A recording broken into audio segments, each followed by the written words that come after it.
కాసేపట్లో పార్లమెంట్లో బడ్జెట్ ని ప్రవేశపెట్టనున్నారు నిర్మలా సీతారామన్. ప్రస్తుతం మీడియాతో మాట్లాడుతున్నారు. లైవ్ లో చూద్దాం.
ఉదయం 11 గంటలకు లోక్సభలో కేంద్ర బడ్జెట్ను ప్రవేశపెట్టనున్నారు ఆర్థిక మంత్రి నిర్మలా సీతారామన్.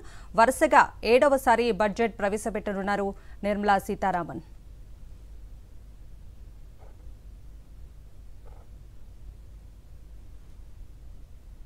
కేంద్ర ఆర్థిక మంత్రి నిర్మలా సీతారామన్ మరో రికార్డు సాధించబోతున్నారు. వరుసగా 7 సార్లు కేంద్ర బడ్జెట్ను ప్రవేశపెట్టిన ఘనతను ఆమె దక్కించుకోబోతున్నారు. పార్లమెంటులో ఇవాళ ఆమె 2024-25 ఆర్థిక సంవత్సరానికి సంబంధించి బడ్జెట్ను సమర్పించనున్నారు. మోదీ 3.0 ఫస్ట్ బడ్జెట్లో అభివృద్ధి, సంక్షేమాల మధ్య ప్రభుత్వం సమతూకం పాటించే అవకాశం ఉంది. వృద్ధికి ఊతమివ్వటమే కాకుండా ద్రవ్యోల్బణం కట్టడిపై దృష్టి సారించాలని సూచిస్తున్నారు ఆర్థిక నిపుణులు. ప్రధాని మోదీ వికసిత్ భారత్ 2047 విజన్ కు అనుగుణంగా మౌలిక వస్తువుల అభివృద్ధి, డిఫెన్స్ సెక్టార్ ఆధునీకరణ, గ్రామీణ అభివృద్ధి, ఆరోగ్య సేవలు, ఇతర అంశాలపై బడ్జెట్లో కేంద్రం ఫోకస్ పెట్టే అవకాశం ఉంది. రహదారులు, రైల్వే, గృహ నిర్మాణ రంగాలకు కేటాయింపులు పెరగొచ్చు. దేశీయంగా ఉత్పత్తి రంగాన్ని మరింత ప్రోత్సహించేందుకు కేంద్రం కీలక నిర్ణయాలు ప్రకటించొచ్చు అంటున్నాయి మార్కెట్ వర్గాలు.